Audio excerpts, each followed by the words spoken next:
The Tin Soldier. "Tin soldiers!" exclaimed a little boy who had just been given his birthday present. He opened the box.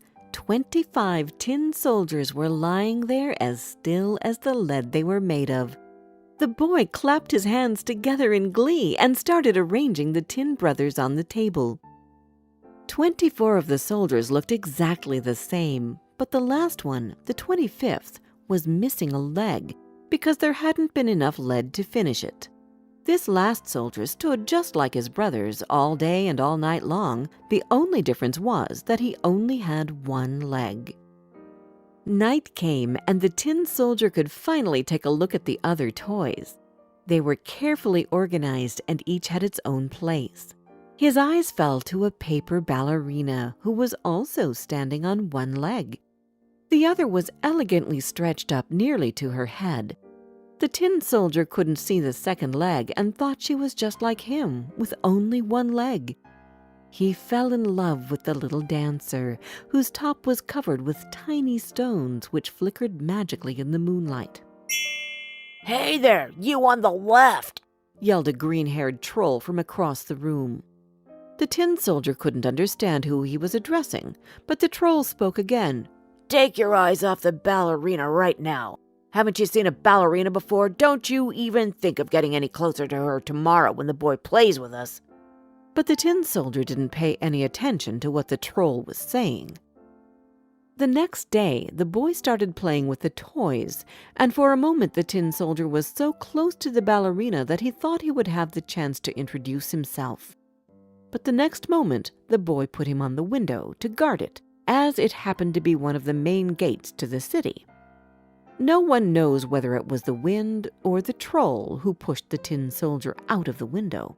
But what he knew was that he had fallen onto the street from the 3rd floor, and he couldn't move or ask for help. A soldier in uniform cannot ask for help, he thought. Not long after, the tin soldier saw 2 boys. The boys also saw him and decided that a soldier like him couldn't be left upside down in the street. They made him a paper boat and set him sailing in the gutter. The boat sailed past streets and houses that the tin soldier had never seen.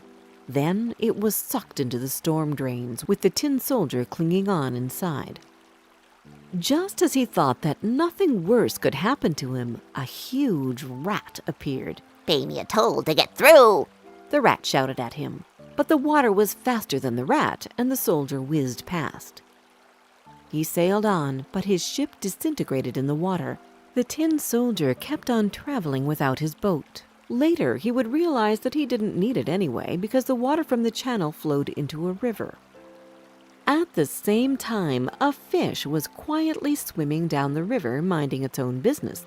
He noticed the tin soldier and gulped him up at once. This was when the tin soldier started losing any hope of ever seeing the ballerina again. Luckily, it was the season for fishing, and fishermen were waiting around every bend. One of them caught the fish which had the tin soldier in its tummy and went to the market to sell it. When they opened the belly of the fish, the tin soldier found himself in the house he had fallen out of. After he was carefully washed, he once again stood happily on the tabletop in front of the ballerina. Unfortunately, his happiness lasted no longer than a few seconds. The boy was angry at the tin soldier because he thought that the soldier had deserted his post, and so he took the tin soldier and sent him right into the fire. Just as the soldier had started feeling the heat from the fire, fresh air rushed into the room, and the ballerina was blown into the fire with him. The tin soldier man was happy to see her again, even though it was a short glance. After that, only her sequins were left to shimmer. The tin soldier followed her and melted in the heat, looking at the glittering sequins. The next morning, the maid took the ashes out of the stove and found a small tin heart in the ashes.